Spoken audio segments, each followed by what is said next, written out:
Hello, welcome to Jason the Old Millennial. My name is Jason. Speaking to you here in my basement in the great state of Kansas. Today's video I'm continuing or kind of finishing the kind of a two-parter I did on my 10 least favorite movies of all time, the 10 worst movies of all time, I guess, according to my opinion. I did 10 through 6 a little while ago. Now I'm going to do my 5 through 1. So hopefully you haven't seen these movies. You have. I think you'll agree these are some of the worst movies ever made. So let's get to it.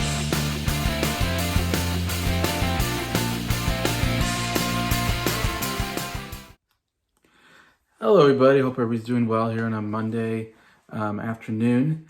Yeah, it's been quite a crazy weekend for me. My grandma had a funeral for her last Saturday, so got to spend time with some family this weekend, and back home and back to kind of my normal schedule.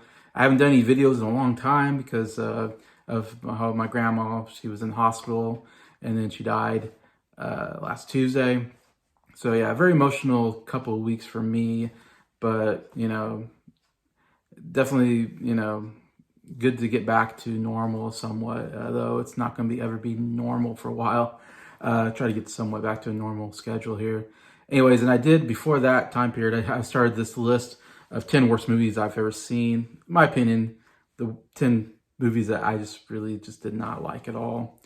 And yeah, so we're going to do 5 through 1 on this list. And yeah, hopefully you'll agree with me on some of these. Number 5 for me is a movie that came out a couple years on Netflix, a biopic on Marilyn Monroe called Blonde. And Blonde was a 3-hour movie. Like I said, with now I forget the name of the actress. The actress who played Marilyn actually got an Oscar nomination for Best Actress. Interesting enough, and she was fine. Her the acting was fine. It was really just the directing was horrible. It was just some of the worst directing I've ever seen, and screenplay and editing. It was just some of the worst editing choices. Just storytelling was just horrible. But it's a weird movie, and this is funny because I remember coming out on Netflix and it was like this big deal, and it was NC-17, which I didn't really want to see it because it was NC-17. I was not interested in seeing NC-17 movies. But a friend of mine named Mike from Did You See That? He gave a really bad review on his channel, and it was so bad that I was like, it almost made me, and in fact, I saw so many bad reviews that it kind of, funnily enough, made me like interested in watching to see how bad it was. And I even said, I'm not sure if I want to watch it or not, but yeah, I'm kind of intrigued because of how bad the reviews are. And my friend Mike said, yeah, I'd love to hear your thoughts. So I thought, well, if Mike wants to hear my thoughts, I'll watch it just to give my thoughts on it. So it was one of those things. Went into it knowing it was going to be bad, and man, it was bad. It was horrible. It was my least favorite movie of that year. I mean, even made it into my top 5 worst movies of all time. It was such an atrocious movie to get through. Like I said, 3 hours is way too long to get through a biopic. And Marilyn Monroe would be an interesting biopic if we did it right, but man, they did not do it right. And what I learned after watching this from my friend Mike, my friend Mike said this pretty brilliantly, that he was wanting to learn about Marilyn Monroe, and after watching the movie, he still wants to learn about Marilyn Monroe, because the movie really doesn't tell you a whole lot about Marilyn Monroe, because evidently the movie is based off of a book that is a fictitious book. So the book that's based off of isn't based on facts or, historical accuracy. So they made a biopic off of a book that's not accurate. So it's going to be a historically inaccurate movie, which it is. And you get a little bit for history through it, but they really it did such a bad way of telling a story. For the first thing I hated about the movie was the first 25 minutes of the movie is Marilyn Monroe's a kid, and she lived with her mom, and her mom was abusive. So you get this whole 25 minutes of her being abused by her mom, which was not fun, watching a kid get abused. And so you're like, wow, this is horrible. Like I'm already like really hating this. And then we go into her being an adult. And I mean, it's trying to capture this idea, I guess, that, she was over sexualized, and how Marilyn Monroe never felt like her real name's called Norma Jean. And Marilyn Monroe was almost like this character that she played out in public, and that she really wasn't that character, Marilyn Monroe. How she almost hated being an actress and being Marilyn Monroe because it, wasn't really her or something like that. So it's almost an interesting idea behind there, but they really just really overdid it. I mean, they really hit you with the nudity and sex in this, of course, NC-17. And so it's like, wow, we didn't really need all that nudity and sex in it that they kind of, force on us in that movie. And really, I was thinking, man, what a shameful picture about Marilyn Monroe. Like, they should be ashamed of what they did to Marilyn Monroe here. And Marilyn Monroe never had any kids, but I don't know. I was thinking, man, if she had any family alive, like, I think they should, they should sue them or come out and be like, someone should have stopped this movie from ever happening. And I don't know Marilyn Monroe, personally, of course, but just feeling like they did not do justice to her. And I'd love to see a good Marilyn Monroe because she had a tragic life, so there'd been something interesting there. But the movie is so boring, of course, it's without saying. The movie, what was weird about it is each scene didn't make any sense to the next scene. There's no flow to the movie. You had one scene, she's in a scene, and like someone would show up and she'd be talking to this guy and I'd be like, I don't know who this guy is. What's going on here? And then she'd start having sex with the guy and I'd be like, oh, do they know each other? Are they going out? Like, why are they having sex? It was like that a couple times during the movie. In fact, there was like this threesome with her and two guys. And I remember going like, who are these two guys? Why are they having sex with her? I was so confused and I was like, I don't get what's going on here. And that was most of the movie. It's like, I didn't understand exactly what was going on throughout the movie. And that's a big problem. I feel like he tried to make it very artistic. Like every shot, everything was very done artistically, I'd say. Even some scenes were in black and white. Some scenes were in color for no reason. Some scenes, they changed the picture ratio throughout each scene for some reason. It felt like he just did it just to do something different. Be like, oh, look how avant-garde I am or something, And it's like, okay, you want to be cool, look cool, but storytelling is more important. You really need a good story. It's more important than looking good, in my opinion. So that's where they really faulted on this. And one of the worst scenes I've ever seen in the movie is she gets pregnant in the movie, which she never got pregnant in real life, so that was inaccurate. But she gets pregnant in the movie, and she's having a conversation with the baby in her stomach, like a little conversation, like you can hear the baby talking back to her, like the baby, like someone voiced the baby, and she's talking to her baby in her stomach. And it was like, I remember watching that going, wow, this is the stupidest scene I've ever seen in my life, or one of the worst scenes I've ever seen. Like, I was like, I wanted to quit. I'd be like, man, I just want to quit this movie. That was like the worst thing I've ever seen. But anyways, horrible movie. Blonde at number 5 on my list. That's supposed to be an Oscar bait movie, but man, it was just atrocious to get through. Number 4 is known as being one of the worst movies ever made. It's famous for being it. That is a movie called Troll 2. Which I heard way back when. I remember people talking about this being like one of the worst movies ever made. And so it kind of intrigued me. And it's funny, I watched this movie. I was at a friend's house and he had Troll 2. And I was like, you have Troll 2? And he's like, yeah, it's so bad, it's funny to watch. And I was like, oh, I really want to watch this movie because I've all I've heard is how bad this movie is. Funny enough. And so he's like, yeah, let's watch it. So my friend put it in. I watched it with him and his wife. At his house. My ring light just went off like it does lately. And man, it was definitely lived up to his reputation as being one of the worst movies ever made. But it was so funny. I have to admit, it's still, I put it number 4 because it's just, you had to, it's just so badly made. But it was fun. If you get a group of people together, watch this movie, you can have a lot of fun with it because it's so bad. And it's one where just the acting is horrible, the directing is horrible, storytelling is horrible.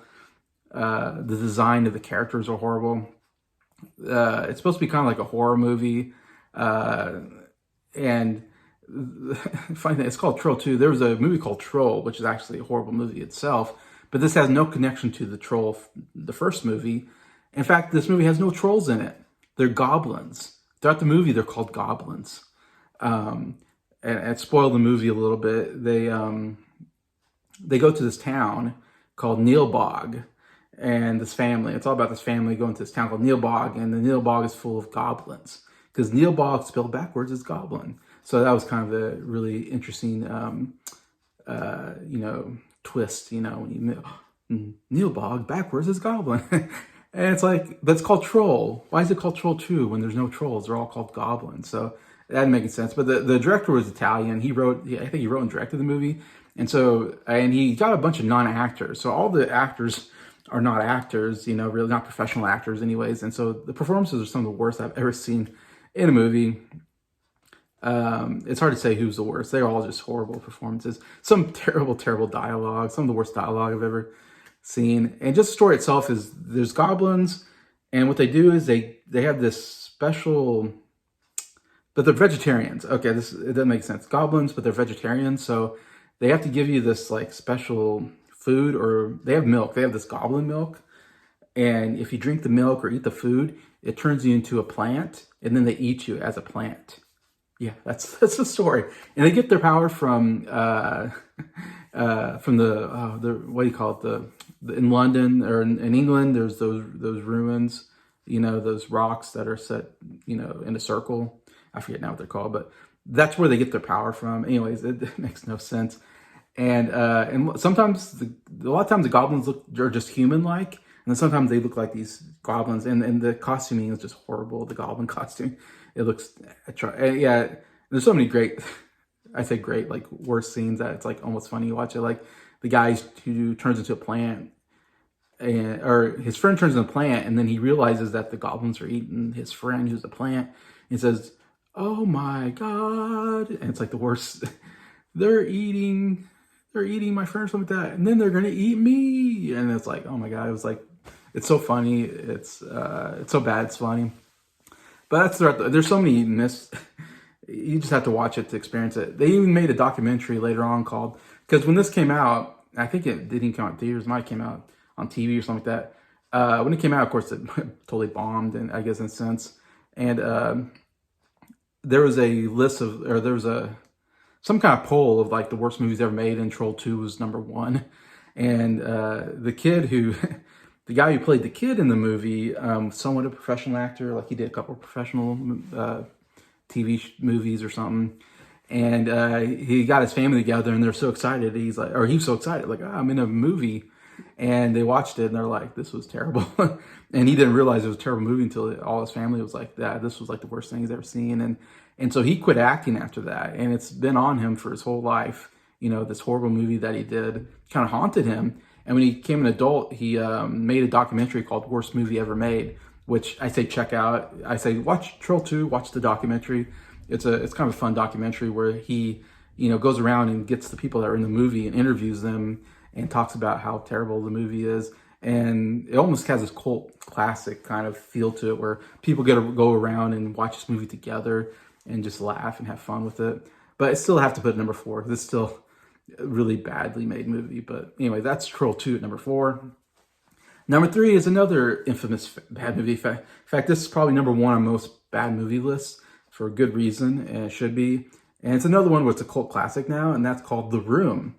The Room is such a odd movie and such an odd story. The story is so fascinating. They even made a movie about the story called The Disaster Artist with James Franco and Dave Franco. It came out some years ago and got some Oscar nominations. It's a fun movie about one of the worst movies ever made. And I just saw this movie like a year ago, thanks to my friend Mike. Again, shout out Mike again from Did You See That? He does these bad movie collaborations. I forget what he calls it, but he gets some of his friends to watch a bad movie, and then they do a video together. So I've only done one actually with him. He started again like a year ago. And so he picked the movie for the person to watch, and he picked The Room for me to watch and review with him. So it was interesting. I'm like, I've always kind of wanted to watch this movie because I've heard how bad it is, like I said. And so I got to experience it, and man, it is as bad as advertised. And it's such an odd movie that was made, because, and the story again is so odd because the guy, I think his name is it Timothy or something? Wiseau is the main guy. And he had enough money that he was able to make this movie, basically finance the movie, and he directed and wrote and stars in the movie. And he has no business directing, writing, or acting at all. I mean, horrible at all three. and it's a I don't know why they call it The Room. Uh, it's a story about him and his friend in real life, I guess, who also wanted to be an actor, who acts in it with him. They and he has a girlfriend, but she's cheating on him with his best friend. Here I'm spoiling the movie, but so it's a really basic like soap opera type storyline that goes on way too long. Doesn't need this type of movie made around it. And to say the acting is the worst I've ever seen is, saying lightly. It might Wiseau, I'm forgetting his first name, but I know his last name was Wiseau. Wiseau, who plays the main character, I forget his name, like Johnny or something, is the worst acting I've ever seen in my life. I mean, bar none, number one, worst acting. And his line reading is just so odd, because he has some kind of accent. I don't know where he's from, but he has some kind of like Eastern European accent or something like that, and just stuff. What are you talking about? That's kind of the way he talks the whole time. The way he ends the line, you're like, oh, that's a weird line reading. And I did a whole review of it, but it's just the worst I've ever seen. The storyline is so terrible. The way it ends is such a terrible ending and the party scene at the end didn't make any sense. They're constantly throwing a football around on a roof for some reason. And one of the worst things I think about the movie is there's like 3 or 4 sex scenes in the movie, and the first one happens in the first like 5 minutes. I want to say like 5 minutes in, there's a sex scene with his girlfriend, and maybe 10 minutes later, there's a second sex scene with his girlfriend. There's like in the first like 25 minutes, I think there's like 3 sex scenes. And you're like, you're watching going, like, they don't need another sex scene. Like, it definitely felt like a pornography film or something. You're like, this guy does not know how to write a film. And you don't need this quickly into the movie. It was like all sex scenes in the first 25 minutes. And it's way overdone.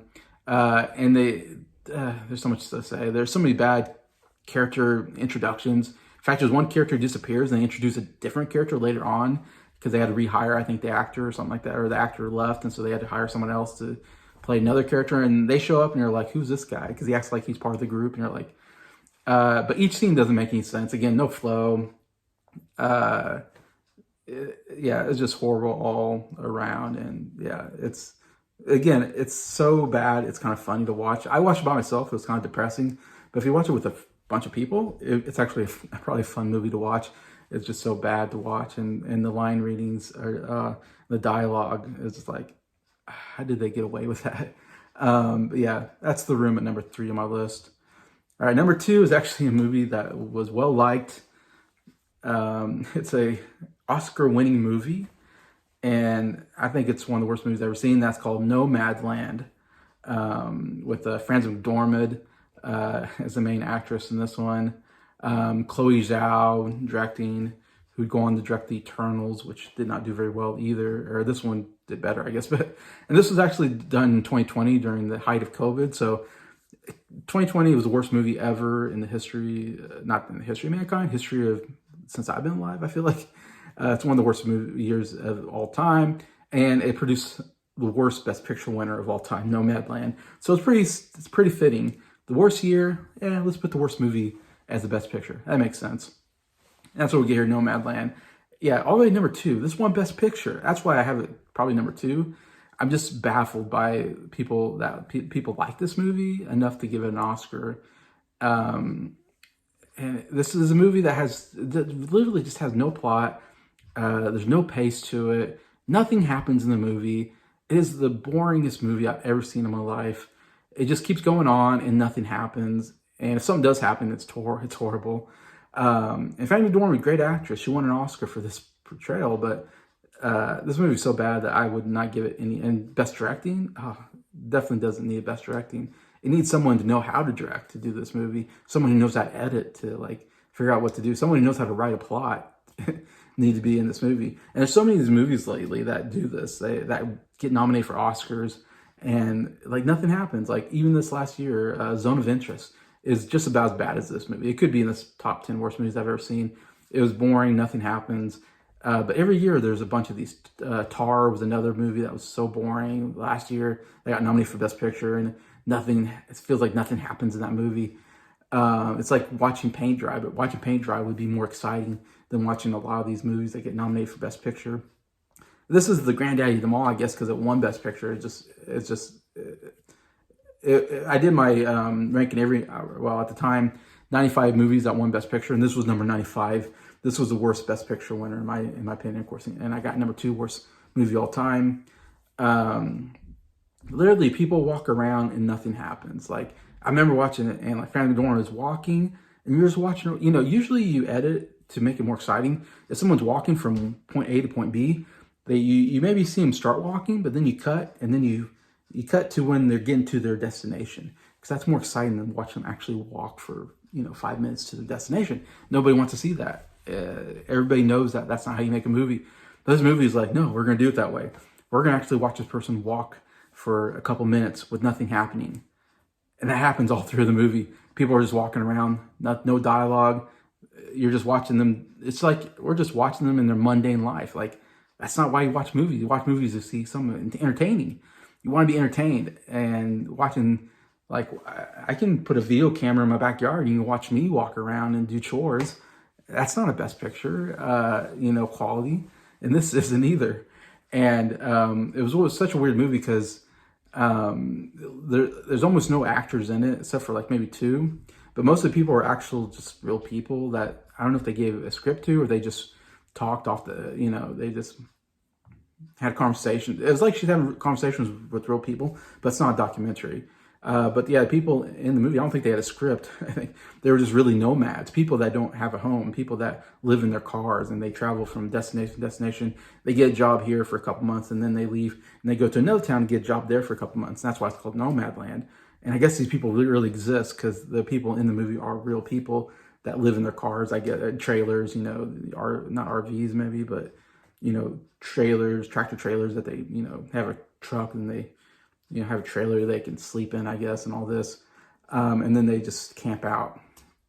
That's the whole movie. And so, yeah, so the acting's not good because they're not actors. They're just real people. And the dialogue's not interesting because it's not real dialogue. It's just people talking, real people talking, whatever. So none of it's interesting. And the worst thing about this movie is there's a scene where Frances McDormand goes into her camper or whatever and poops in a bucket. Yes, you see her. They don't cut away. She runs in. I think she was having like diarrhea or something. She pulls down her pants. You see her pull down her pants, sit on a bucket because she doesn't have a toilet because it's like it's a camper. It doesn't have a toilet or whatever. So I guess they have to go to the bathroom in a bucket and then dump it out or something. So, but she sits down in a bucket and she poops, and you watch it and you're like, wow. Of all the things on my list of things I did not want to see in my life, this was one of the things I did not want to see. Frances McDormand pooping in a bucket is on my list of things I'd never wanted to see in my life. And I saw it and I was like, okay, this is definitely one of the worst things I've ever seen in my life. Nobody wants to see that. I definitely don't want to see it. Why did they put that in the movie? It astounds me to this day. Every time I think about the movie, I think about Frances McDormand pooping in a freaking bucket and how horrible of a visual that is, and why I don't want to see anybody doing that. I don't want to see Frances McDormand especially doing it. I guess it shows you what kind of life they live, but I don't need to know that. You just tell me. You don't need to show me necessarily in that sense. It just adds to how horrible of a movie this is and why I have it number 2, my second least favorite movie of all time, Nomadland. All right, going to my number 1. This is my number 1 for a long time. In fact, I saw this once, maybe 15 years ago. I don't know, 20 years ago. I probably saw this on TV. And I thought this was the worst thing I've ever seen in my life. And to this day, I still always, when you ask me what my least favorite movie is, I always go to this one. And it's a cult classic. In fact, there's probably someone watching this going, I love that movie. I'm sorry, but I absolutely hated this movie.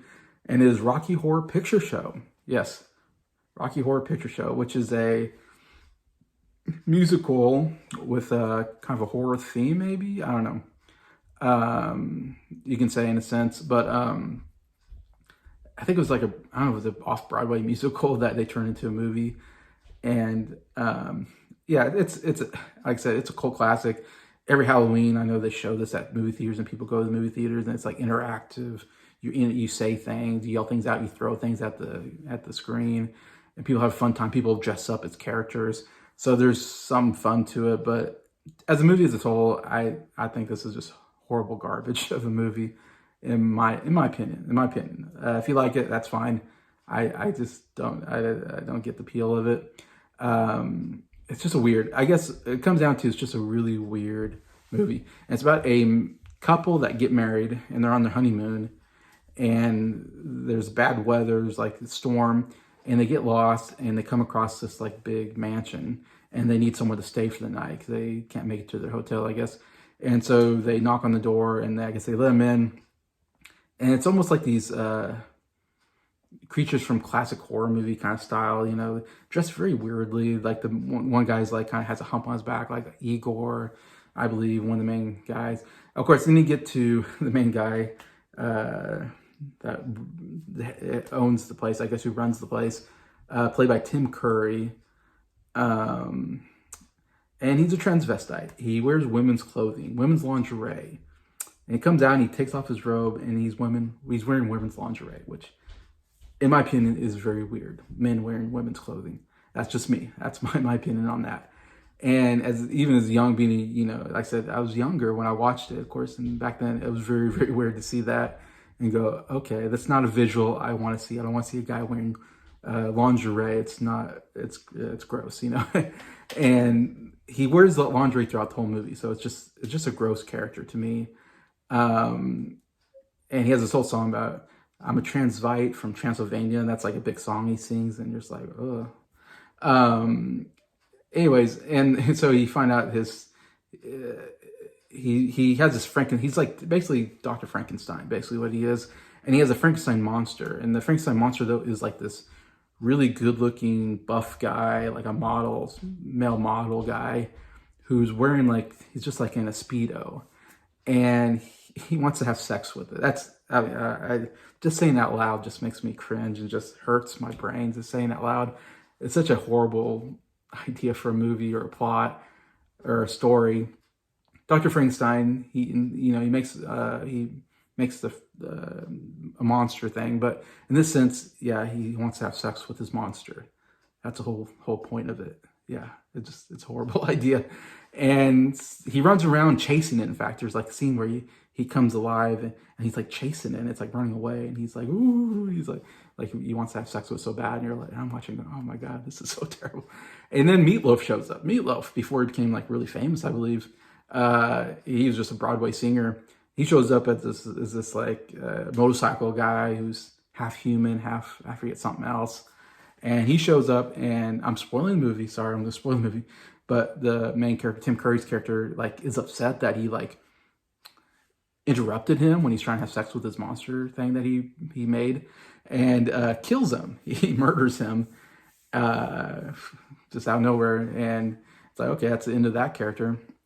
But then there's like an investigation in the murder, I think, if I remember right. Anyways, but this couple's staying there, and he ends up having sex with both men and women, which was, again, very strange. This guy is heterosexual. He's, and he's with his wife, but then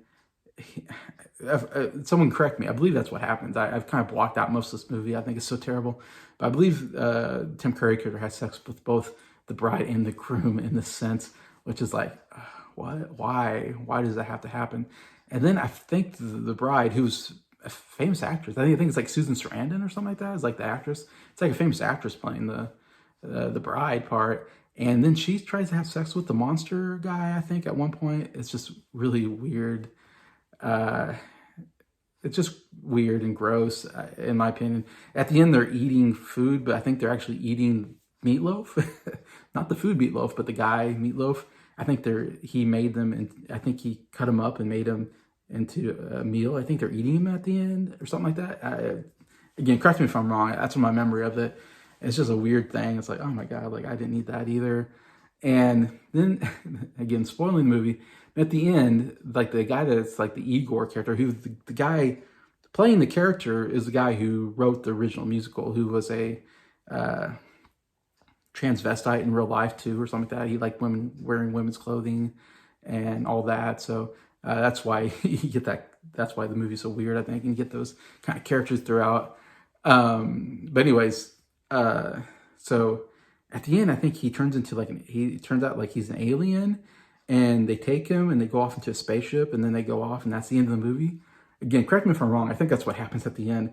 It's such a weird, abrupt ending to the movie, and such a weird twist where like, okay, so now he's like an alien going off into space. And I don't know what happened. I think the married couple is not going to be married anymore. I don't think after all they went through, it's like, that's the end of that relationship, I think. And yeah, I mean, I know the Time Warp Dance is a big song. Maybe that's the most catchy song here. But I think for the most part, the music I didn't care for. And it's just, the story is just so horrible. It's the worst story I've ever seen in a movie. And again, just weird, gross. It's really dark. It's a really dark movie. And I just don't get any appeal to it at all. And so that's my number one, Rocky Horror Picture Show.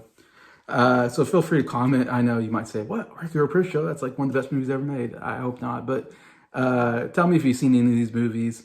I go through all 10 if you want. And top 10 worst movies of all time. Number 10, I had Holmes and Watson. Number 9, Tommy. Number 8, Amour. Number 7, The Ridiculous Six. 6, Meet the Spartans. 5, Blonde. 4, Troll 2. 3, The Room. 2, Nomadland. Number 1, Rocky Horror Picture Show. 10, my opinion, my personal opinion, 10 worst movies I've ever seen in my life.